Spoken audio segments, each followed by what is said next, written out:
Hello and welcome to another episode of Skin Like a Rhino, the podcast by Elvie, in which I, Tania Boler, interview some awesome women who are breaking old taboos and new ground.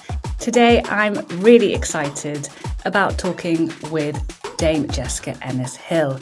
Jess is a gold medalist in heptathlon, having won not only a Home Olympics in 2012 here in the UK, but following the birth of her son Reggie, went on to win gold medal in heptathlon in the World Championships in 2015.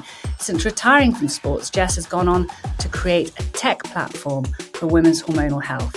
Today, I'm very excited to be talking about Jess's journey and how she views women, sports and hormones. Jess, it's just absolutely wonderful to have you on the show. Thank you so much for joining.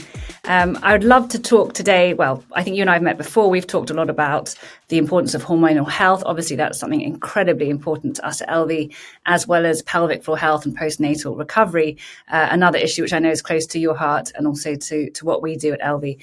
But I suppose before jumping into those issues, what I'd really like to sort of start a bit more at the beginning. And actually, I realised maybe some of the audience are not actually even clear what the heptathlon is, right? Because obviously you are a gold medalist and a world champion in the heptathlon field and track. And I suppose for me as a girl growing up, I wasn't the most sportive girls. And actually the thought of heptathlon was probably what I dreaded the most, because it's surely in some ways, isn't it, the hardest sport you could choose, as in it's not just focusing on strength or endurance or speed, but a kind of mix of everything. Yeah, it's definitely a very challenging event to pick. I'm not quite sure why I went into it in the first place. But yeah, the heptathlon is basically 7 events that you do over 2 days. So 2 days of full competition. It's the hurdles, the high jump, the shot put, the 200 meters on day 1, and then the long jump, the javelin, and it finishes with the 800 meters on day 2.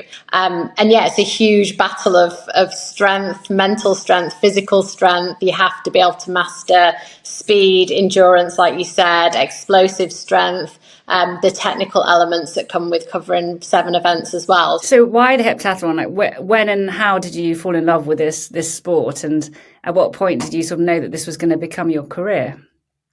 Well, I suppose I never knew that it would be my career. I think I fell into athletics as a kid, just going to try a summer camp at my local track. And, you know, I was super active. I loved doing all the different events. I liked trying everything. I liked being competitive. I liked the adrenaline of trying to push myself harder.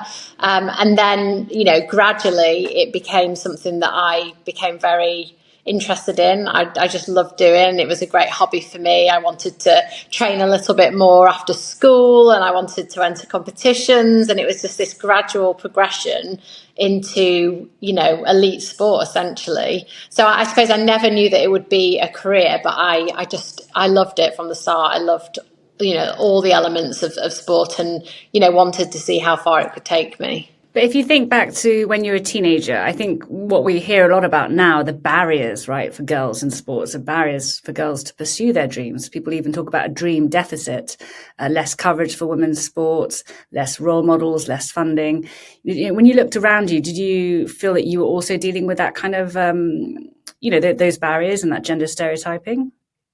Yeah, definitely. I think that as a young girl, I do think it's changed more now, and for the better as well. But I think that as a young girl, you know, I was 9 or 10 years old. I knew of certain athletes, I knew certain sports people, but they were mainly men because, like you say, that's who you saw competing on the television. You know, the ad campaigns, the posters, it would be, you know, mainly male athletes featured.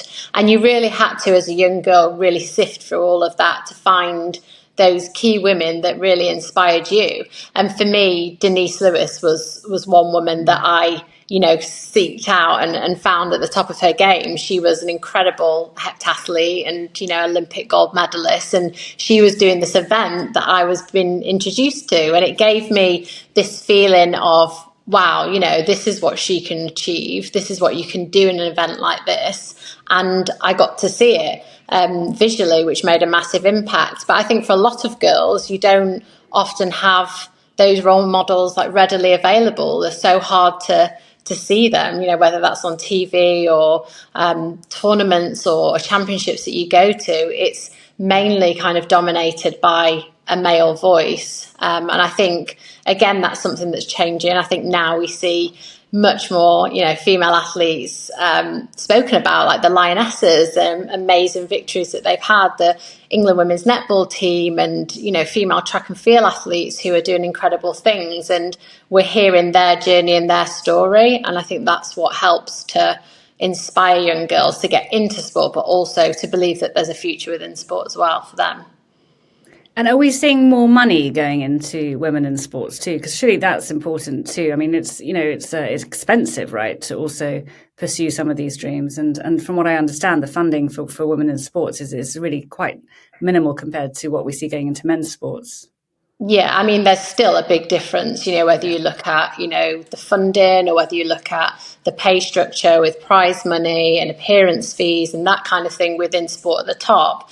But there absolutely has to be more money, and there has been more money put into women's sport recently with the success we've had. It allows, you know, the sports to be showcased on TV, like I said, or marketed in a way that is on the same level as some of the other sports. And I think we're still battling away, but funding and exposure is ultimately a huge part of, you know, keeping girls in sport and inspiring them. And having people like you to inspire the next generation as well. And I suppose just thinking through in your career, the 2012 Olympics, winning the gold medal, what an incredible achievement. Just to give a sense to the audience, I mean, how much training were you doing? What was a day in the life of Jess pre-2012 look like?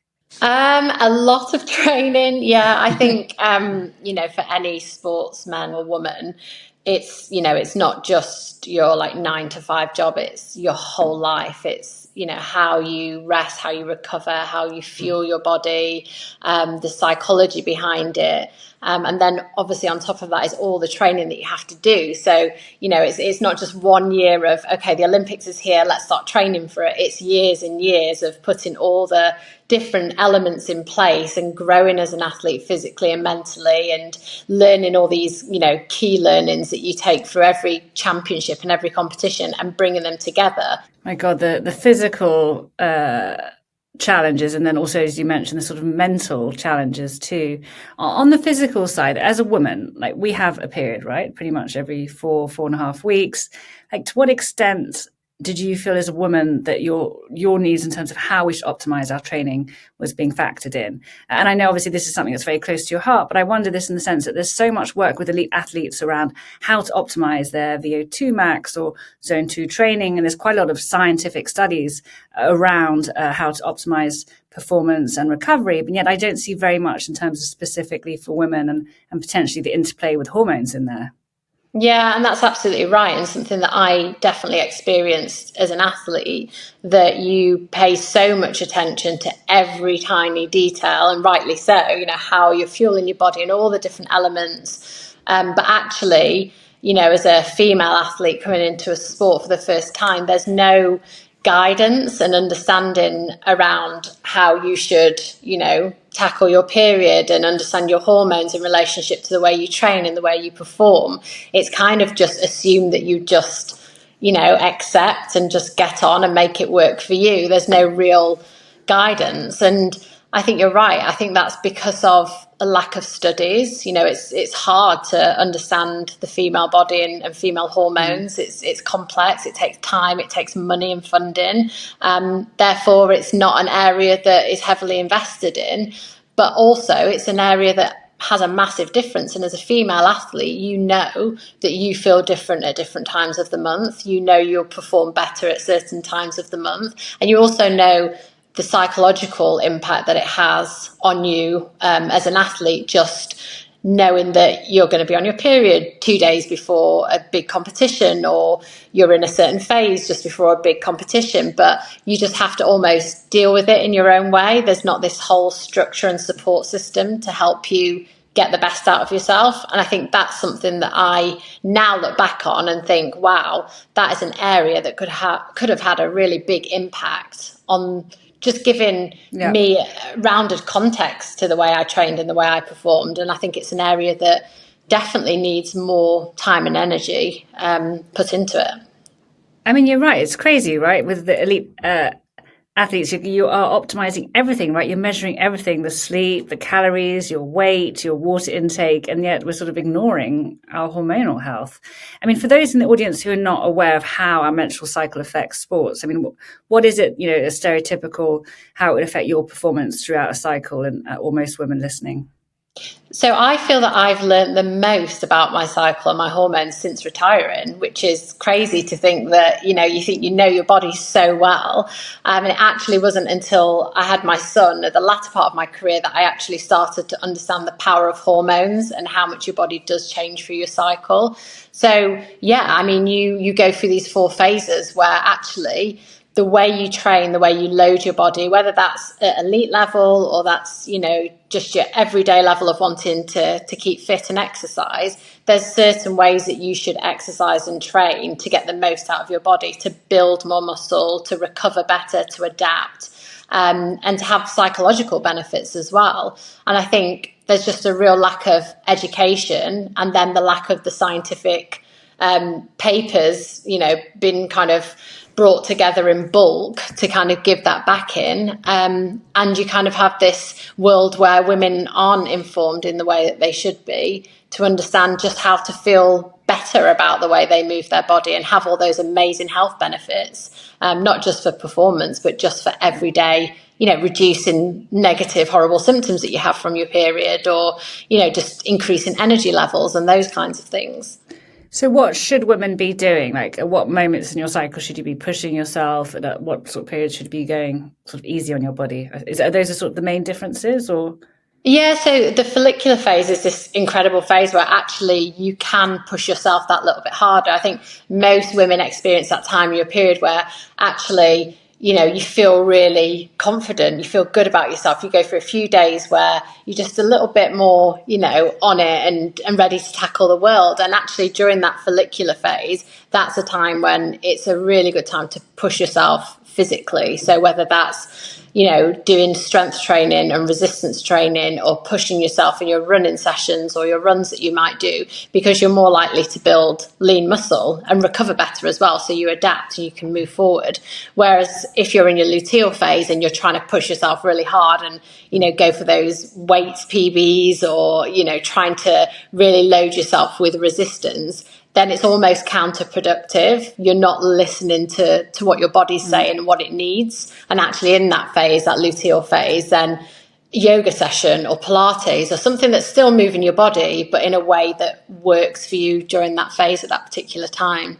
That's really interesting, actually. So on the follicular phase, it's when your estrogen is getting high, right? Because I was actually talking to somebody on the podcast before, Helen O'Neill, who was saying the hormone estrogen, it's kind of like the bad hormone. People always associate it with quite negative things, like, oh, you've got too much estrogen, you're too emotional, you're too, sensitive, and so on. And testosterone is seen as sort of everything's positive, right? Good for sports and muscle mass. But actually what you're saying is, it's almost that high estrogen is also helping us build better lean muscle mass and perform better. Yeah, and I think that's the big thing, is that we often look at our periods and our menstrual cycle as all the negative effects of it. Actually, there's some really positive changes, like you say, in your rising and falling of estrogen. And actually, if we understand how that affects us, then we can take a bit more control and a bit more power to how we feel, and feel like you're in control of your cycle, as opposed to something that just happens and you just have to kind of go with it. There's a real power within understanding what is happening at different stages. But I'm just imagining, like, you've done all this training, it's the Olympics, it's every 4 years, it's 2 days, and then what if you're in your luteal phase, or you're having your period? I mean, is that just you have to get over the mental, like, just not worry that it's in some way holding you back, or do you almost try and avoid, for example, being on a period in something like the Olympics? When you come to tournaments, competitions, the Olympics, unfortunately, there's no case where you can say, oh, actually, it's not a good time for me. Can we change it? That's never going to happen. But it can give you power through strategies. So if you know you're in a certain phase, you know how to fuel your body a bit better, to rehydrate, to just mentally be prepared, as opposed to getting there on the day, oh, I'm on my period, everything's going to fall apart. That's not the case. It's having control and strategies that can work around those phases that you're in. And again, just knowing that you're in control, that you're in the driving seat more than anything. Yeah, so you're saying it's about the education, knowing what's going on, and also not making it a taboo issue. It's something we talk about. It's normal. We can control and be on top of. And I know for you, something that's really important is looking at our health and our exercise and sports in a very holistic way. If I think about the other big things that must affect performance, isn't sort of sleep and stress? How do they affect one's performance? I know here we're talking about elite sports, but I think it's also relevant for other women who are trying to improve their fitness levels. Yeah, I think that from moving away from an elite model, I think that, everyday women, whether you've got, a triathlon or a marathon that you're preparing for, or you just want to keep fit, you find a way of getting into a routine of exercising, something that works for you, something that you enjoy. So you might be the kind of woman that enjoys running, and you run every day. And actually, you can very quickly forget the importance of rest and recovery, because time is limited. There's so much going on in our lives, and you're cramming in bits of exercise wherever you can, as often as you can, forgetting that actually those moments where you're resting, recovering, having an extra hour in bed in the morning instead of going for a run are really key moments in helping you become healthier, fitter, stronger, and more like mentally prepared for, the load of your day. And from an elite perspective as well, that's something that I learned over a long period. You want to push yourself all the time to be better and better and better. But actually, you get to a point where it can be counterproductive and you pick up injuries. And actually, rest and recovery is absolutely key to performing. And isn't also the case that often people might just focus on one pillar, I suppose, of fitness, for example, running or strength building. But I think what you're also hinting at is the importance of stability, or because you recently, haven't you got into yoga as well? Like, how does that play a part in your program? And how should women be thinking about if they wanted a more holistic approach, right? So to your point, they're not just sort of going hell for leather in one area. Yeah, I think it's so important. I'm obviously a multi-eventer, so I love to try a little bit of everything and balance everything. But I do think that it's really important to be able to have, variability to what you do. Yeah, and actually I think here in the UK, if we look at it, even recommended exercise is it's quite low, right? The recommendations are often saying an hour and a half a week. But to your point about longevity, I've been sort of looking at what a lot of the longevity experts are saying in the US, and there seems to be increasing evidence that really people need to be doing 6 hours a week, right? Which, I would love to be able to do that, but I think it's not a normal habit for a lot of people, and particularly when you're trying to juggle being a parent and a busy job and so on. What's your sort of advice for people who don't feel they have the time or even the money? What can they do to be sort of working towards an optimal situation? I think it's understanding what is exercise. I think often we think that exercising 6 times a week is, like I said, hard 5Ks or 10Ks, or being in the weights room or in the gym for an hour or 2 hours. That is exercise, but that's not everyone's form of exercise. So a long walk, or a few reps up a hill that take like 5 minutes, that's exercise. I rarely exercise for an hour at a time. I'll do 20-minute bursts of circuits, or a 10-minute glute exercise. I just break it up so it's little bits, and that would equate to 6 sessions a week. It's not a long amount of time that I'm doing them, but it is a form of exercise that's stimulating my body in a different way and keeping me active and keeping me moving. So I think it's about reframing how you look at sessions and exercise, and knowing that you don't have to be in a gym for 2 hours to qualify that as one session. Yeah. And I think also, like, especially when you're a working parent, like both of us are, like also the time it takes to go to the gym, and then it becomes a headache, and you've got to find childcare. Like I think there's also an element of, can you multitask? I actually got a mini trampoline for Christmas, so I've started like jumping up and down on the mini trampoline whilst watching kind of Junior Bake Off with my 9-year-old daughter. Although then she starts jumping on the trampoline. But that's the and great the idea thing, that you can do things in the house, right? Exactly. Yeah. And I think we've learned that more than ever through, COVID and lockdown, that there's so much you can do at home. And also, I think for mums and dads with young kids, they're seeing you exercise as well. That's giving them something that's going to be, ingrained in them, that, oh, mummy, daddy, they exercise, they enjoy it, they're healthy. Hopefully they will maintain that healthy relationship with exercise as well.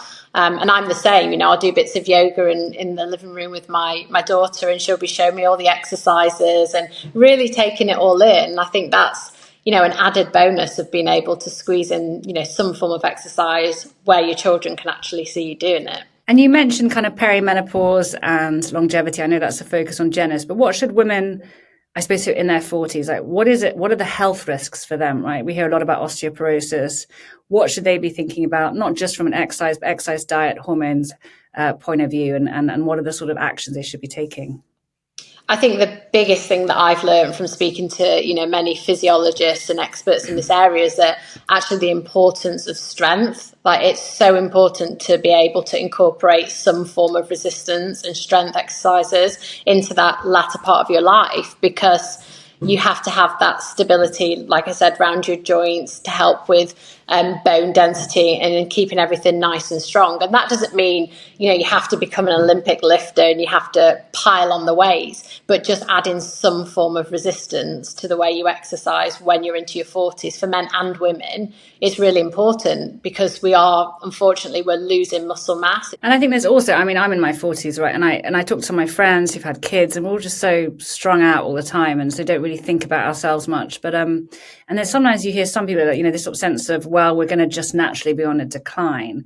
And I just feel like we need to fight that logic, right? Because I think there's lots of evidence that women at any age can build muscle mass, build strength, and so on. And I was quite depressed the other day. I had like a knee pain. I Googled it on the National Health Service, the UK NHS, and it sort of said, GPs now recommend any woman in their 40s who's got knee pain has probably got arthritis, don't even bother sort of scanning her. And I was like, well, no, I think it's something else I can be proactive about, right?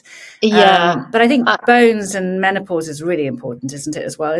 Does strength training help bone strength as well? Yeah, it massively helps bone density and bone strength, because it is a sad feeling that your body is aging, we're getting older, but like you say, there's so many different ways that you can take control and put yourself in a really strong position as you get older. And that is through nutrition, through a variety of the way you exercise, through strength training, and having all those elements covered. And also it goes back to education again, being aware of the things that you can do, the things that make a difference. And, we don't have to just lie back and be like, oh, okay, we're in our 40s, 50s, like everything's going to go on the decline. That's not the case. And yeah, there's a lot of power that we have to make a positive difference to the way we feel and physically, the way our bodies can change. And I think when it comes to sort of weightlifting, right, which is what we're talking about with strength, I think there's something a lot of women I talk to kind of have a bit of a mental block about that, right? Maybe worrying that they might become too physically big or so on. But it's just, from everything I read, as you said, it's kind of the most important thing, isn't it, for women, particularly 40 plus?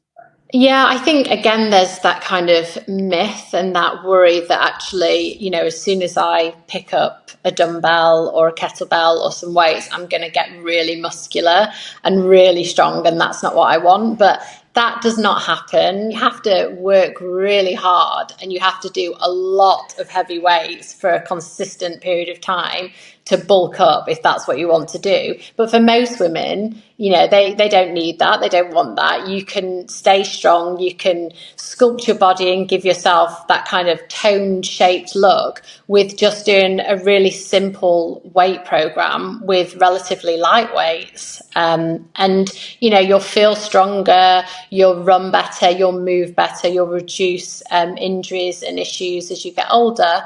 But you'll also, I just think feeling strong is a really great feeling. You feel like you can kind of tackle anything. You feel robust, and that's a good position to be in.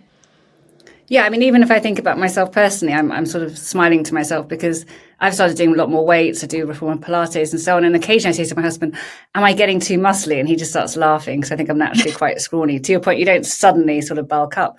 But I definitely have like more muscles, muscle definition and more tone. And it just feels great. I didn't know how it's taken me so long to realize how good it feels to be stronger. And I think that kind of public image has changed, wouldn't you say, over the last sort of 15 years or so? Definitely. I think there was always that image and that kind of perception that, to be skinny and size 0 and that really thin like look to be the look that everyone should aspire to be like. And actually, I remember around 2012, there's so many ad campaigns that I was involved and had the opportunity to be on the fronts of, lots of magazines and publications. And it was all this like really strong look. It was me in my athletic kit with strong arms, strong legs, looking athletic. And, it was great to see that actually that was what, people wanted to see. And they were like, wow, that, strong arms, that's what we want to see. It's not about how thin we can be. It's about a healthy body image. And I think now, when I think about my kids and particularly my daughter, I want her to aspire to be strong and to have a healthy body and figure and see that as well so that she can aspire to be like that. I think it's really, really positive. And just staying on the issue around women in their 40s, because I'm keen to also talk about postnatal recovery in a minute. But so as well as the strength training, the exercise, and obviously the nutrition, on the nutrition side, I've seen a lot in the press around protein, right? And sort of increasing evidence is there now that women actually need to possibly increase protein levels in general. Is that correct? Or what role do you see protein within a diet, and what do you see as a kind of healthy or optimized diet? Yeah, I've got probably a slightly different view. I think being an athlete for so many years, and obviously a strong element and a huge element of that was focus on nutrition and what I put in my body, when I put it in, and what I needed, and also supplements as well. And I've always been from the mind that actually, as a younger athlete, I didn't take many supplements. I believe that you could find all your nutrition and your vitamins, your minerals from what you ate. And I still believe that. I think that as a slightly older woman now, as I was when I was not old, but when I was an athlete, I definitely take more supplements now. So I'll take some extra vitamin C and some vitamin D and some magnesium just to give me an extra boost. But I think when it comes to protein and other types of food, I think you can have a very balanced diet and a balanced way of doing that. I think too much of anything is not a good thing. And I think being aware of your individual needs, we're all slightly different. Some women might need slightly more protein than others. But I think if you have that awareness and that understanding, again, of your hormones, of your patterns, then it's easy to make those little tweaks to the way you fuel your body. And I think, as you were saying, it's just kind of an education piece and then the personal piece. I mean, Genis, the platform that you've launched, and congratulations, by the way, it's very impressive what Genis does. And I was looking at it again today, and it does focus a lot on education aspect too, right? And hormonal health and the perimenopause and so on. Is that kind of what you're aiming to do with Genis, to try and sort of educate women, I suppose, around the tools that they have in their toolbox to optimize their health and fitness? Yeah, definitely. I think that I've been on my own journey of understanding as a sportswoman, going through pregnancy, postnatally, and out the other side, as to how my body changed and the transformations. And it kind of set me on this whole journey of actually, as women, we go through all these key phases, whether it's puberty, pregnancy, postnatally, perimenopause, menopause, where our hormones are doing something completely different and our bodies are changing so much.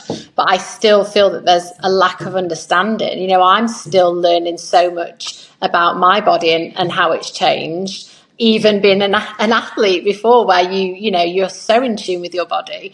So I think that there's definitely a piece where more women can feel more empowered to move their bodies in the right way, to fuel their bodies, and to almost go like internally, like not so focused on what the rest of the world's doing, what's the latest, exercise fad or nutrition. Let's look internally to us as individuals, because we're changing all the time, and give ourselves context to understand what is right for us. And the way we move our body. I mean, I also worry that there's such a plethora of misinformation. I mean, when you mention supplements, it's like the wild, wild west. There's so many things being sold to women all the time that are going to help with, skin and muscles and so on.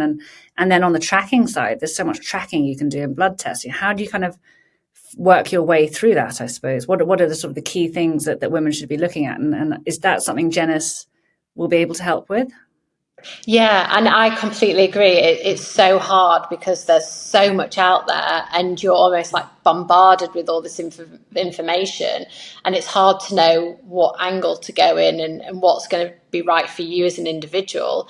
And, women's hormones aren't, they're so individual. It's not one size fits all. There's so many differences within each woman, and I think it's about firstly understanding yourself, so being able to track certain elements of your cycle or your nutrition or your sleep habits, and having it all in one place where you can actually see those subtle changes, and it gives you real context to who you are. And I think once you have that base layer, then you can start picking out the bits that suit you and the elements that you need to change and adapt slightly. And everything that we aim to do at Genis is all about, well, how do we just educate, give you as much information about your hormones, your cycle, and the personal differences that we face, and a community where we can talk about our periods really openly, because it's something that in the past has been really, really hard to do.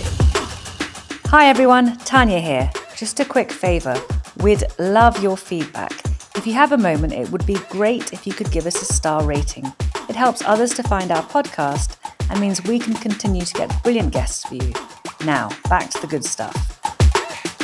Whatever glass ceiling we're trying to break through, for me in tech or for you in sports, I feel like I could imagine why there'd be quite a big taboo for female athletes to talk about periods and women's health issues, because they're quite often trying to be, I suppose, competing on an equal playing field with men, and they don't want to be actually saying, well, I have got my period and it is affecting how I'm feeling today. I mean, how do you grapple with those sort of issues?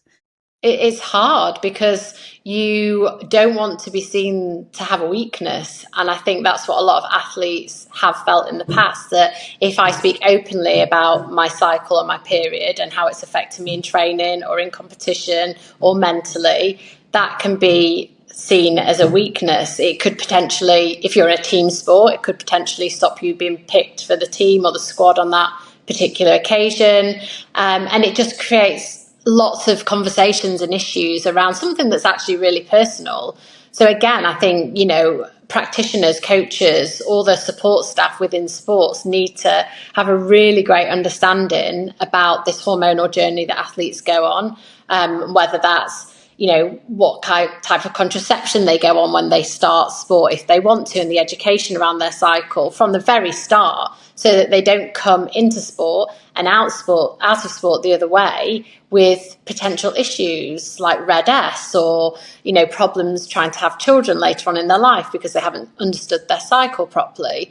So I personally think it's so important to have these conversations right at the start of female athletes' journeys into sport, and that female athletes of, a certain level of profile can speak openly about their struggles and challenges as well, so that young girls can relate.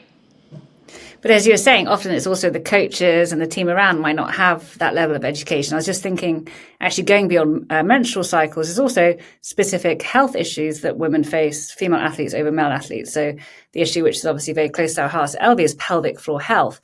Actually, we did a lot of work with CrossFit trainers in the US, because a lot of CrossFit moves, you're really putting a lot of strain on your pelvic floor. And if a personal trainer doesn't know how to help women think that through, they can again be causing, health problems later in life, be it back problems, bladder problems, and so on. Is pelvic floor health, I'm just interested, is it something that you were taught about and you always were sort of front of mind, or was it again something that's quite taboo and not really recognized in your training?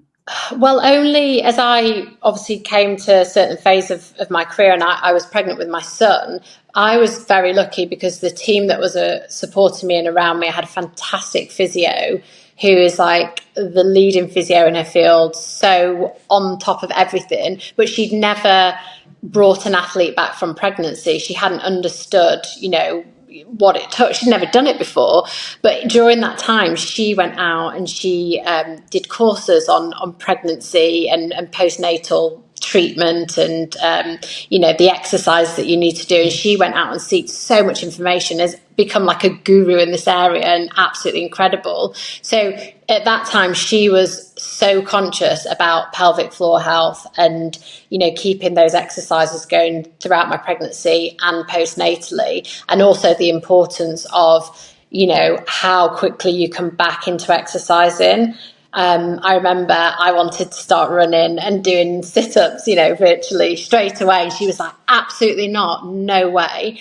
And she got me to do these really basic, almost like Pilates style exercises where I was on all fours, had to take a leg out to the side, bring it back in. And then I was on my back, had to take a leg out to the side, bring it back in. And even the most basic, simple exercise, I could not control, like my leg was shaking. I couldn't control those small muscles.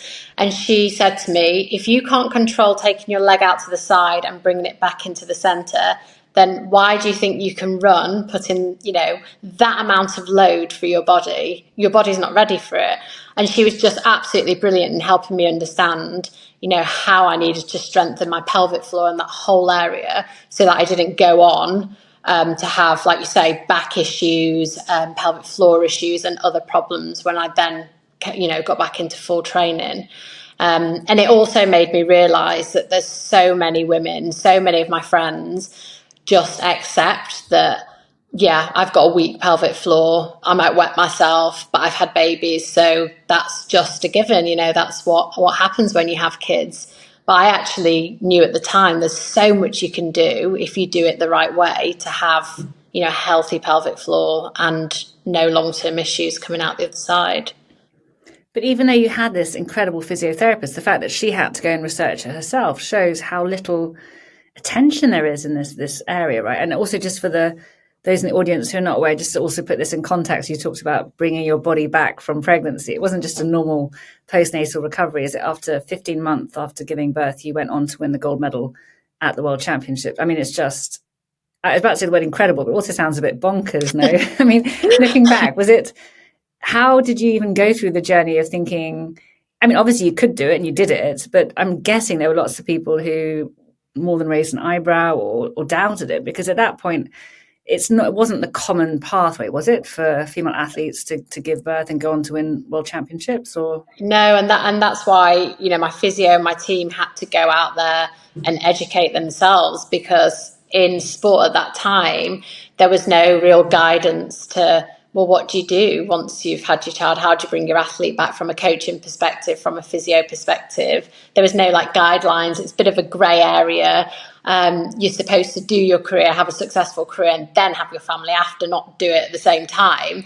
So it was a massive learning curve for us all, and an incredible journey to just understand how amazing your body is as a woman, and how you can go from, a six-pack to this huge stomach, grow your amazing baby, and then start building, that kind of technique and physicality back through this very gradual process. And it honestly is the most rewarding time. Most challenging time as well, physically, to get back. But, to see how your body changes and what it can do is pretty inspiring. I just can't imagine how I just look back on that first early years, and I try to forget a lot of that early period, but even the lack of sleep and all of the things going on, your hormones, not just the physical changes. I suppose what I'm hearing is it's important to take it slowly at the beginning. And I think that's really relevant. I think a lot of women just get focused on how they're going to get ready to go to the beach again or get their abs back, but that's sort of focusing on the wrong things, right?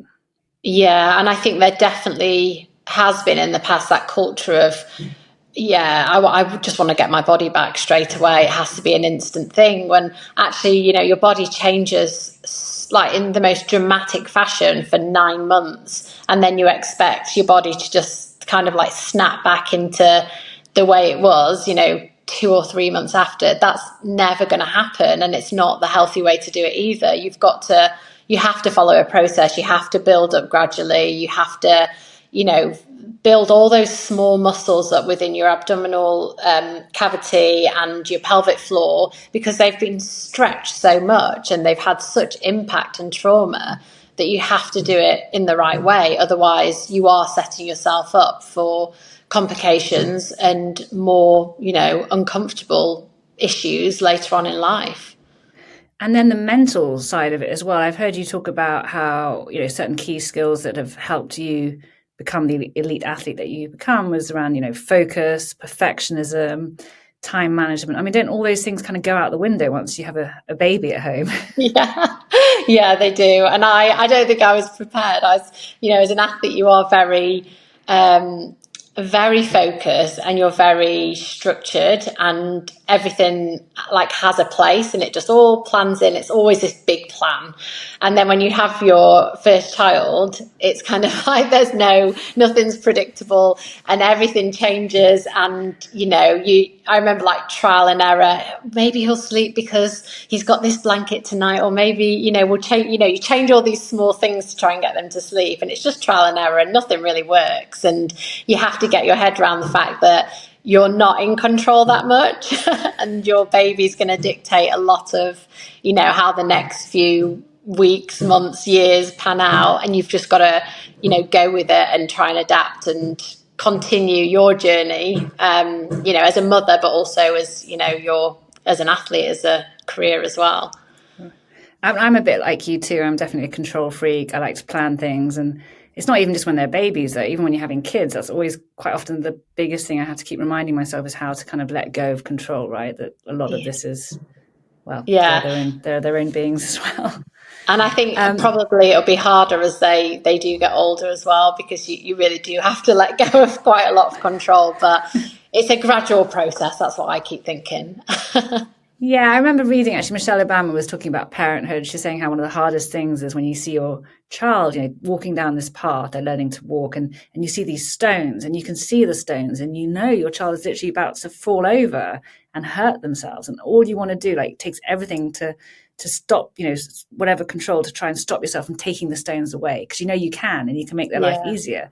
But you've got to sort of, again, let go of that control and let them fall over and be on the sides. But well, I'm not that mum yet. I'm still the mum that's kind of like, I love you, be careful, it's a dangerous world out there, don't do this, don't do that. I'm still that control freak, crazy parent, so time will tell. But also, just to mention how much I think you and as you mentioned, the Lionesses and other incredible women in sports have made such a difference. I mean, even for me growing up, well, I wasn't very sporty, but I don't know, nobody I knew ever thought that it would be the career for them. And actually, if you ask my daughter, she's 9, what career she wants to be a footballer. And she said it, she started saying it very publicly. And the first time she said it, I was a bit like, oh gosh, is that a good career to have? And I said, well, yeah, it's great. I'm so excited and happy. That's amazing. That's her dream. And I know that's quite a new thing, right? I was looking at the stats, researching for this podcast, a lot more boys. I think it's 40% of boys say they want to be footballers or sportsmen. And it's just a tiny percentage of girls who think that dream is something that they can go after. So that does seem like it's something that's changing.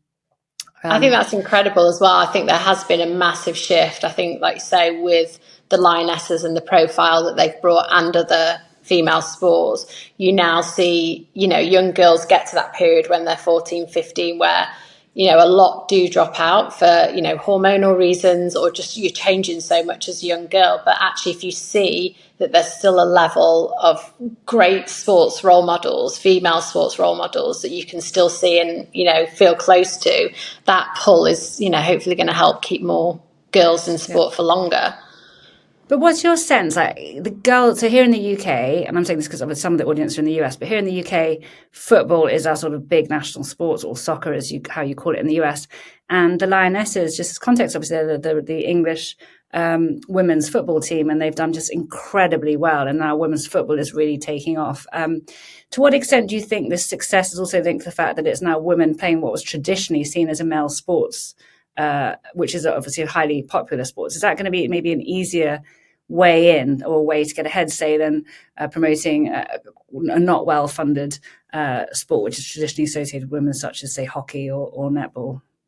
I think it probably has its pros and cons, because I think, with football or soccer, it already has a huge profile in this country, and there's so much money that goes into it, and the female footballers are almost trying to battle with that to a certain extent, which can be hard. But then also it has, hopefully given them a platform whereby there are a huge number of football fans that they can tap into. And I think they've done that so successfully. I suppose just the last topic I wanted to talk about, which we've started talking a little bit about, and I don't say the word resilience, right? It's just such an overused word. But I think there must have been, what strikes me about you is that you're such a positive energy. You've got a real can-do type attitude, but there must have been moments, when you had a lot of self-doubt. And I think when we look at issues around mental health, and particularly women, there is a sense that women quite often sort of battle with their own inner critics, right? The sense of trying to be perfect, trying to do too much, particularly women, as you've described, women who maybe are successful, who like to plan things and then suddenly become a parent and trying to juggle the inherent kind of challenges, right, of trying to do and have everything. Have there been periods in your life where you've sort of had that inner critic, and how have you developed techniques to quieten it down? Yeah, I definitely have had so many occasions where I felt, what am I doing? Can I do all this? Why have I set myself these challenges? And that was, before I had kids, and also after.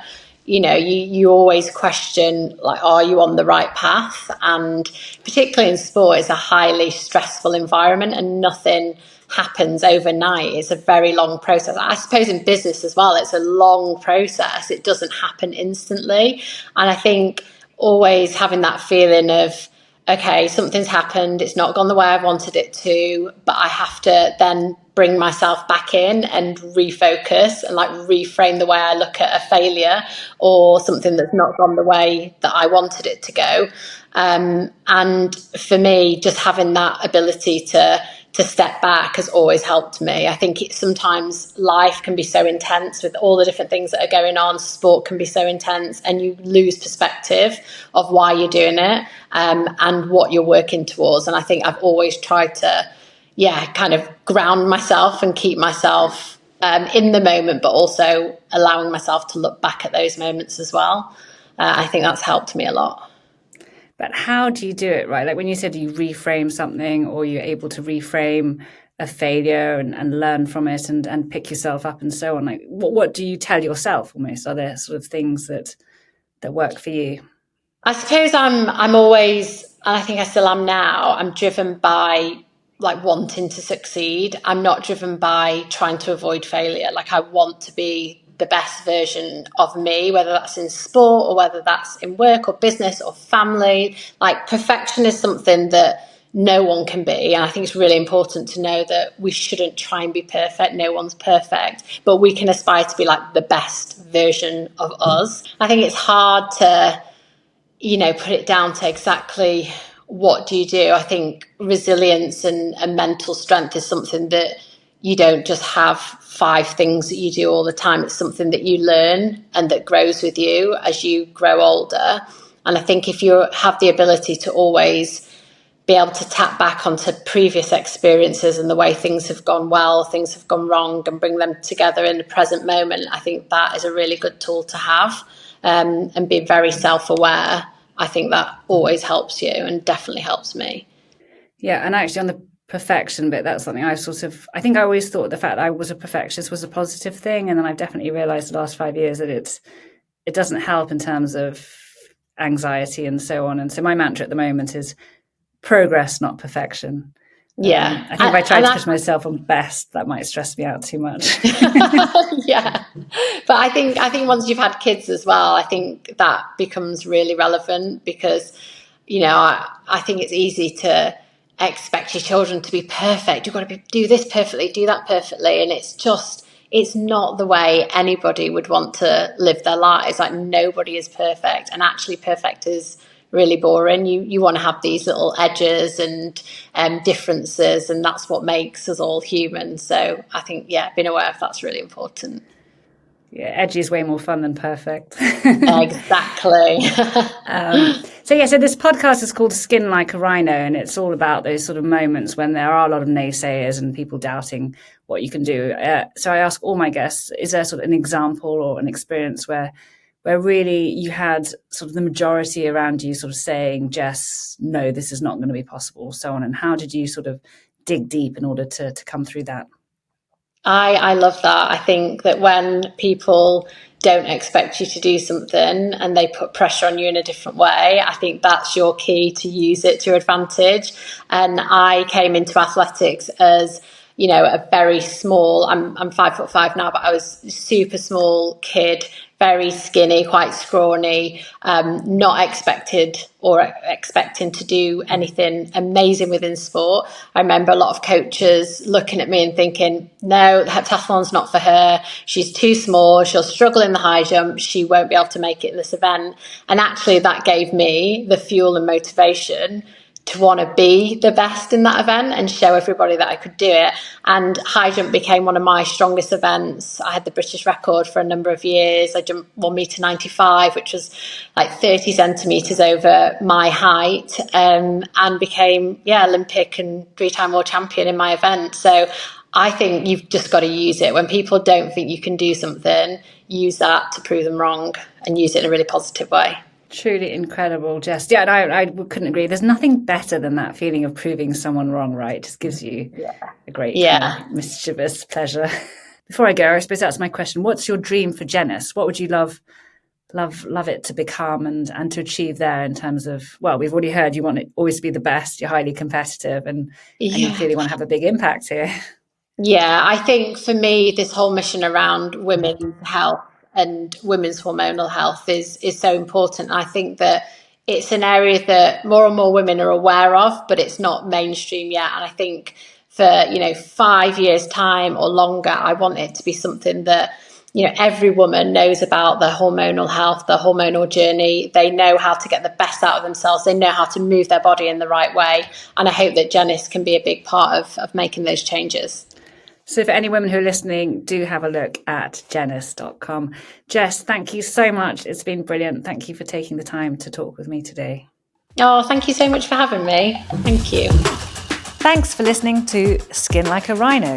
If you enjoyed the episode, please take a moment to leave us a star rating. Your feedback means the world to us and helps others discover the podcast. Until next time.